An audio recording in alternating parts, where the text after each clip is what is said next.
All right, welcome back to Blake's Craft Beer Podcast. My name is Blake Longfellow, and I'm down at, I guess you consider this day 2 the Ohio Brewers Conference. I don't know what you considered yesterday, but we always do a welcome event like we did last night, which is like an annual meeting, and then this is like for the trade show and the conference. This is pretty much day 1 of that. All right, and I'm Dell Hall. So the famous Dell Hall of CAI Insurance and the curated small batch insurance solution, which is my national brewery insurance program. Also, anyone, especially in Ohio and Dayton and Cincinnati, know me as Beer Fasting Ohio Man. Yes. Talk to me about that first. How did you come up with that? Or you're probably on it right now, aren't you? No, I did it for 6 years, and I'm done. So last year was the first year I didn't do it in 6 years since 2019 because I went on a cruise. And I was like, well, how am I going to, I'm going to be on a cruise and, try to do a beer fast? That's not going to happen. So that worked out so well last year. I really enjoyed eating food during Lent that I went on another cruise this year. So I couldn't even do it again. So maybe this is a thing now. I might be done with it. But I tell you what, after my beer fast, I always feel so good. I lose 40, 50 pounds. I might put that back on again, by the end of the year. But I feel so good, and I feel younger. It takes some weight off, and it's kind of like a really nice spring reset. And I've missed that in the last couple years. So what made you get into craft? Dude, so I was a beer geek, here in Dayton, Ohio. 15, 20 years ago, hanging out at Boston's and drinking Arrogant Bastard by the pitcher and, going to South Park Tavern and all those things. And I just, in the Army, I was stationed in Germany. So I really fell in love with really good beer back then. And then I was like, I'd really like to find a way to make that a career and to make beer my livelihood. And over the years, from working festivals and being a mercenary for other breweries, and then becoming a distributor, being the director of sales and marketing at 50 West, and then owning my own breweries. It was just like a natural progression. But to this day, I still consider myself a beer geek, and I think that's what's really relatable with with everyone here at this conference. That I'm out at a brewery hanging out. It's that I'm a beer geek at heart, man. I still geek out about beer. Speaking of your beer, heavy hitter, had it last night at Loose, and dude, it was phenomenal. That's a real beer geeky beer. Yes, very geeky. So you said you worked at 50. How long did you work at 50 West? I was there 4 years. Okay. Yeah. So I was the director of sales and marketing. When I started, 50 West did about 1,800 barrels a year. And when I left, which was at COVID, that's why I ended up leaving, we were almost 10,000 barrels a year. Oh, wow. So tell me what you do now.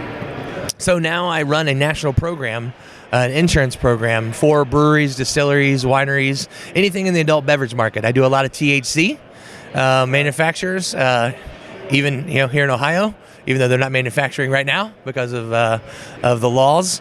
But anything in the adult beverage category. I now have about 40 different breweries I work with across the United States, and I have clients in 7 different states. So what is the biggest thing you guys help the breweries with, being with the insurance and stuff like that? Well, the short answer is I typically save them money. No one likes insurance. Insurance is kind of boring. It's a necessary evil. The breweries that are out there are always I got to pay this insurance bill until something happens, and then you're like, oh my God, thank God I have insurance, right? Well, if that never happens, then you just feel like you just wasted your money. So I try to help breweries not feel like they're wasting their money, and I try to save them absolutely every nickel they possibly can, because I've been in their shoes, man. I've owned my own breweries. I know how tight margins are. I had my breweries end up closing, and I know how tight margins are with less beer drinkers, and so if I can save them anything, man, that's what I want to do, and I want to just support this industry and try everything I possibly can at all times to protect the beer industry. Yeah, I did enjoy going to your brewery, by the way. Thanks. When it's open. Thanks, man. So talk to me a little bit about your brewery, and what do you think the biggest cause of Well, the root cause of it was we expanded at a very inopportune time. So I put multiple millions of dollars into a second location that I thought was going to be really high traffic. Newport on the Levee back in the day, I'm 50, so like back when it opened up, man, it was the spot. In Dayton, we used to go down there for bachelor parties and stuff, and it had this like nostalgia factor. But it's a lot of transient folks, not a lot of like community support, not a lot of like, I didn't have a lot of regulars down there. And now over the years, I really feel like for a brewery to really succeed, you have to have a community tie-in, and you got to have that community support, right? So when we opened up 16 lots in Mason, Ohio, 16 lot was the first brewery in Mason. When we closed in 2024, there were 7 others in Mason, Ohio. Even then, that's getting a little saturated. It's a community feel. Everyone's like Mason, Ohio. Everyone's tied in. You got regulars, things like that. In Northern Kentucky, I didn't have any of that support. And I really feel like if you look around, you look at the breweries that are really making an impact, that are actually doing well, they have some sort of community tie. They're pillars of the community. They give back to the community. If there's a fundraiser in town, where do they go? They go to the brewery to have that fundraiser. I think that's really key for breweries moving forward. Which I'm sorry you had to go through that and stuff like that, because I enjoyed coming to Mason. Sadly, I never made it to Newport. I was hoping to, but it just never happened. But yeah, dude, I get it. And like I said, I mean... I'm from Troy, so it's a little... But Mason has become a hot, sweet spot, middle spot from Dayton. Yeah. Like you don't want to go to Dayton, you don't want to go to Cincinnati, you want to go somewhere in the middle. Mason's become like that. Yeah. Certain point right now with the amount of good breweries that are there right now. Absolutely. And that's the thing is that, Mason's like an affluent community. They have a lot of disposable income. So it was kind of a different dichotomy in the brewing world, because our winters were really good. Right, where most of the time, if you talk to a brewery, they're like, "Oh, it's dead in the winter, but in the summer, it's great." Well, I feel like in Mason, because it is right in the middle of Dayton and Cincinnati, the folks that live there were like, "Hey, let's go out tonight. Let's have some pizza and grab a beer." They didn't want to go all the way to downtown somewhere, right? They wanted to stay close to home. It's the winter months. They're not traveling. Kids are in school, things like that. Whereas in the summer, they're going on vacations. They have really nice yards with large decks and pools and things like that. And they're just like, we're not going to go out. We're just going to hang out at the house. So it was really weird in Mason. Mason had really good winter months for a brewery. I always liked your, you had like several beers that were named after Kings Island, which I thought that was pretty cool. Soak City is number one. Yep. Soak City, I still miss that beer. Yes. So Soak City, dude, that was an outstanding IPA. And, if I had to pick a beer that kind of resembles it the most right now, it's probably Coast to Coast by 50 West. And I'm a hophead at heart, even though like I'm a beer geek, and I drink the hell out of a lot of Pilsners and a lot of Lambics, and but I really am a hophead at heart. I love my hoppy beers. Do you still have the itch? Do you ever see yourself possibly trying it again? No. Or no, you're not? Nope, not at all. I get everything that I still get to come to conferences like this. I still every year go to the Craft Brewers Conference nationally. I'm a member of the Brewers Association nationally. I'm a member of OCBA. I get to come to these things. I get to go to Great American Beer Festival. I get to do those things that I really enjoy doing and being part of the community. But I don't have to have all that stress of being the business owner. Right. It was, and any brewery owner out there, they know it's there's a Monday or a Wednesday is the same as a Saturday, as a Sunday. You're always on call. Hey, we're out of fries. We need help. There's no bartenders. The bartender just called off. You got to come in. The band can't set up the stage. The DJ can't plug in. Whatever the case may be, you're always on call. And now I kind of have more of a balance of work life. And I really enjoy that, and I still get to be in this industry. Yeah, that's pretty cool. Yeah. It's cool that you have a lot of passion for it. No, not at all. Like I said, if anything, it's hard times right now, right? I mean, beer's going through it. From the manufacturers that dove in with the THC, and but just flavored malt beverages, mocktails, people looking at more at sobriety, being more health conscious. There's a lot of things that are coming at the beer industry right now.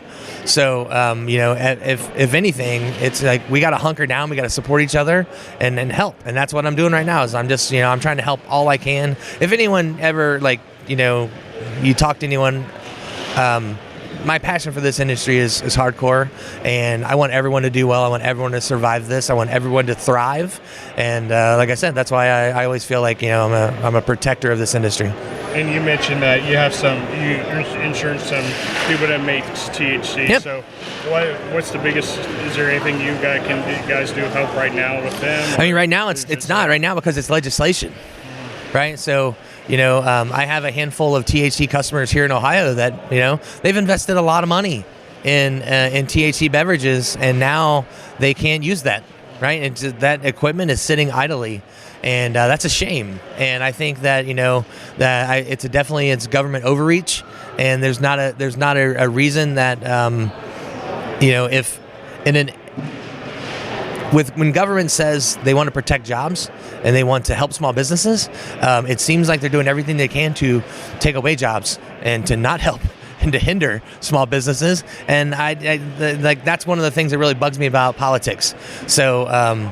Yeah, it's a shame right now what's happening in Ohio, and I think right now the biggest thing you can do is just spread the word and get the word out to the people at the state level and our leaders.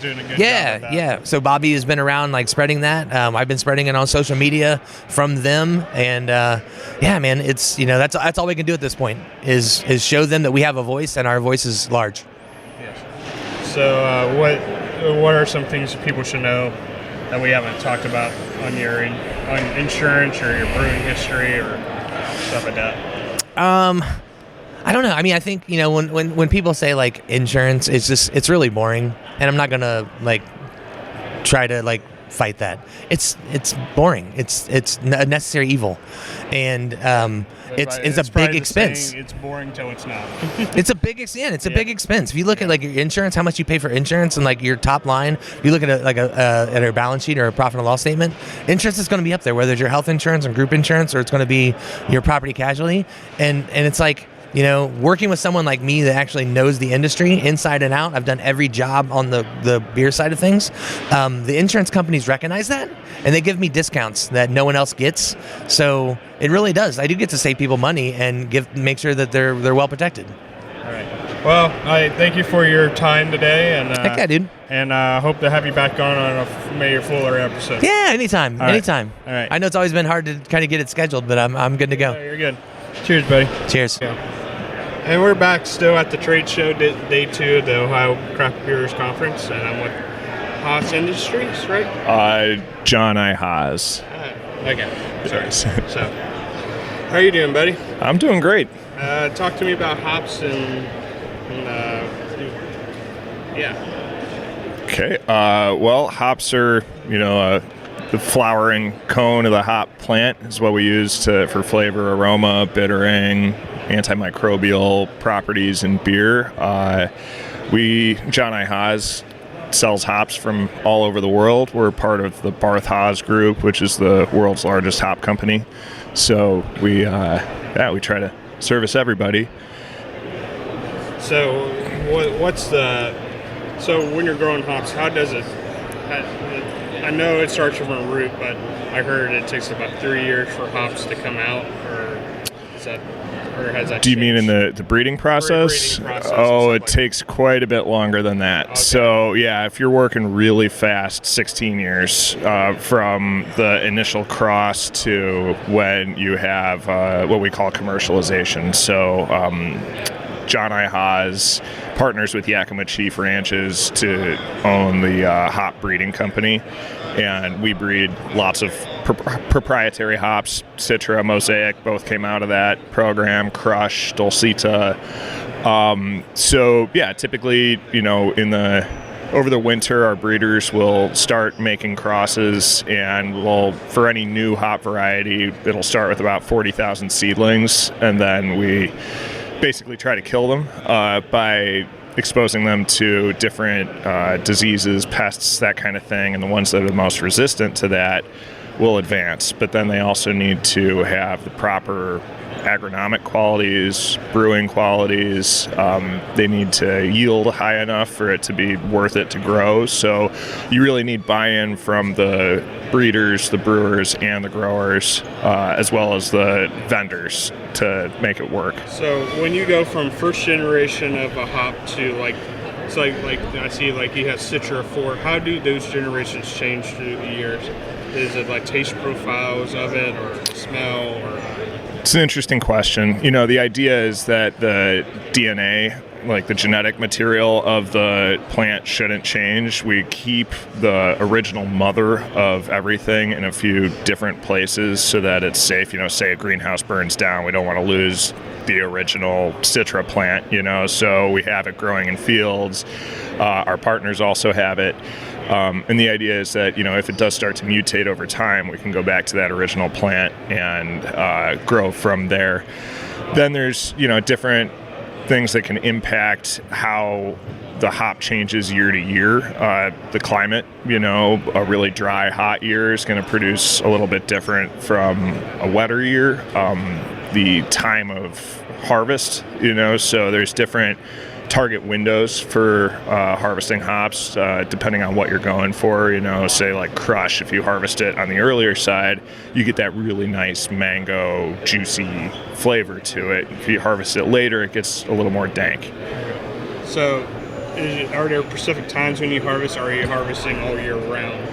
Harvest is typically the September. Okay. You know, they come back every year, and there's a lot that goes into training the plants during the springtime. Then they mature over the summer, and then we harvest. You know, early.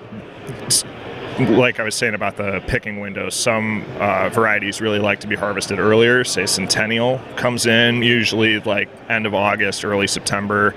And then the high alpha varieties like Columbus get harvested towards the end of September. So, because I know the one hop that has come back, because I had a down year, was Galaxy. Had a down year for a couple years, but now it seems like it's come back. Yeah, Galaxy is a really cool story. So, you know, when it first came out on the market, it was the hot new thing. Everybody loved it. It was just so unique and different. And then it kind of lost its way for a little while. There were some quality issues, you know, not prioritizing the pick windows, the way it was packaged, lots of different factors.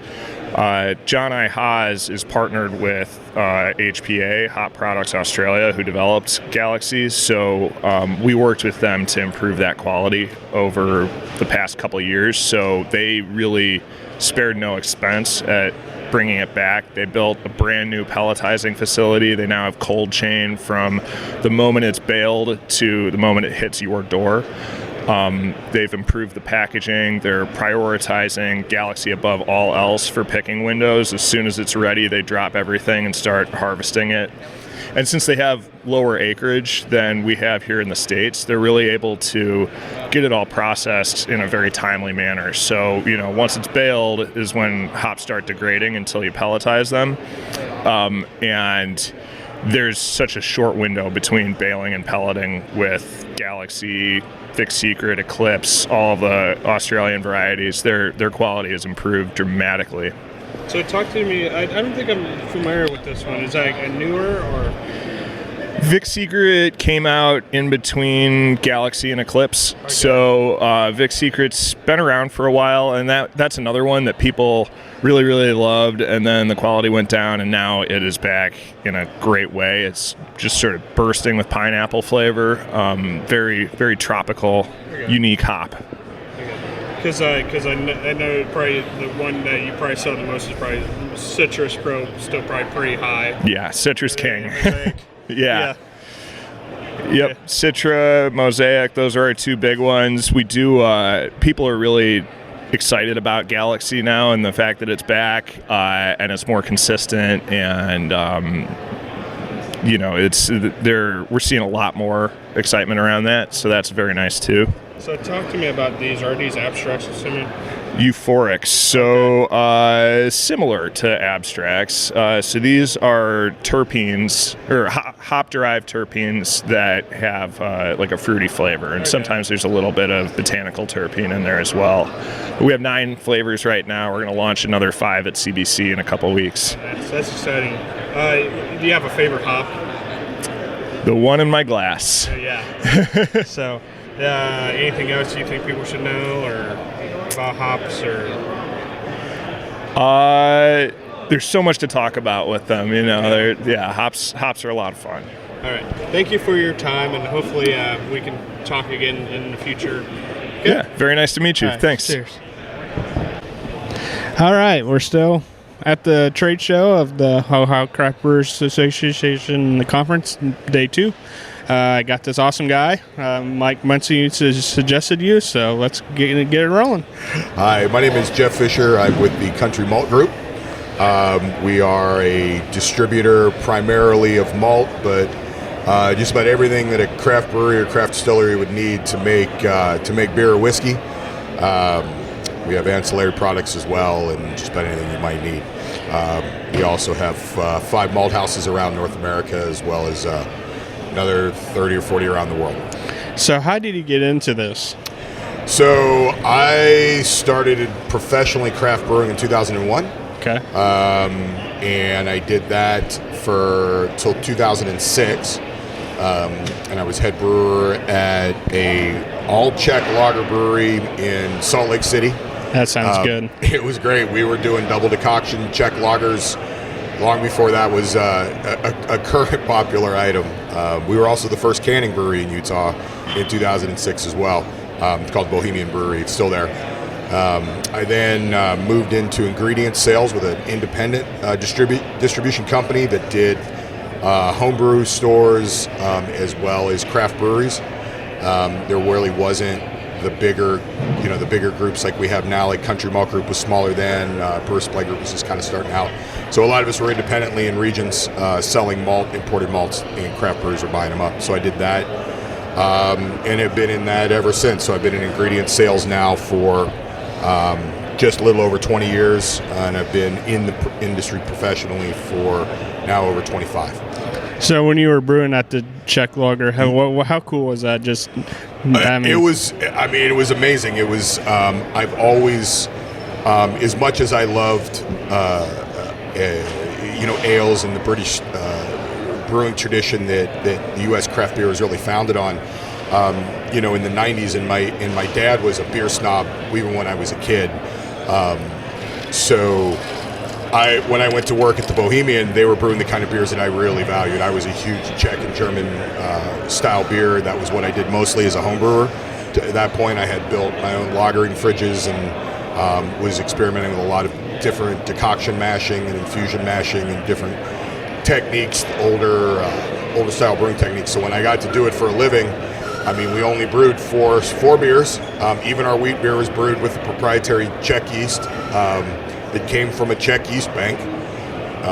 So our owner would only allow one yeast strain. He said he would say that there is beer and there is ale, and beer is always the superior. I'll paraphrase him on that. So it was amazing. I had an amazing 5 years with them. Learned a tremendous amount. In the meantime, had also had an opportunity to go to school over at Davis and continue to study technical brewing, and that it was an amazing experience. Joe at Bohemian gave me a chance, and it was great.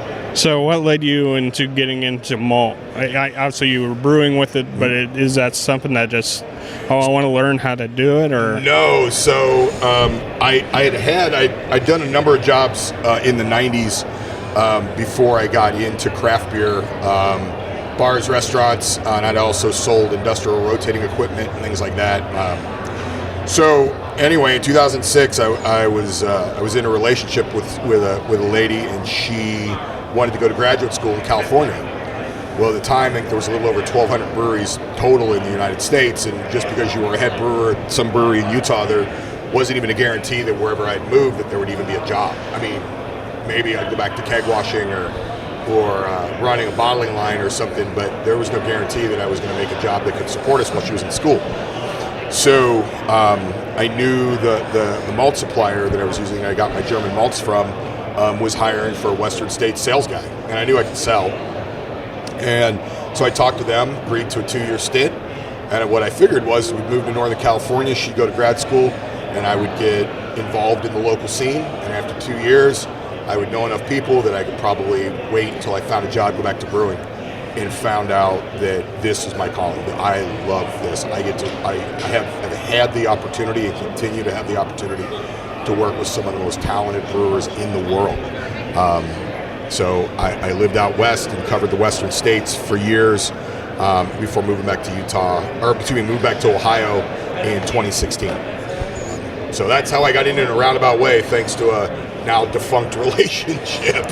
What's the biggest thing you learned right away about malts that maybe you did not really realize, even though you were brewing with the malts? But wow, that's a good question.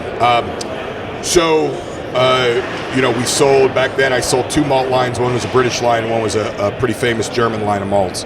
And I did not understand, because my experience was limited, even through the homebrew routes and all of that, the vast amount of different types of malts that brewers have access to, the different ways in which certain specialty malts are made. Just because they say a color is not always representative of what that flavor will be. So, just because it's a 20 Lovibond, even if it is technically a crystal malt, it tastes very different depending on what the maltster did prior in the flavors they're trying to drive. You see that especially in dark crystal malts, but even with Munich malts in Vienna, that there can be vast differences, and that there are differences considerably in flavors between European or UK grown barley and US and Canadian barley. Even a maltster can treat it the same. You're going to drive different flavors in and out of that. So I wouldn't say that malt is as variety specific as something like hops. Certain instances it can be, but region specific in the terroir where it grew can impact flavor of malt. Is there a certain region that's more popular than or what people want? Again, I think it depends really what you want to brew, right? If you want to brew really traditional malt-driven ales, because the British have cultivated that style for years, their malt is kind of reflected. Right, they've developed varieties that malt that way.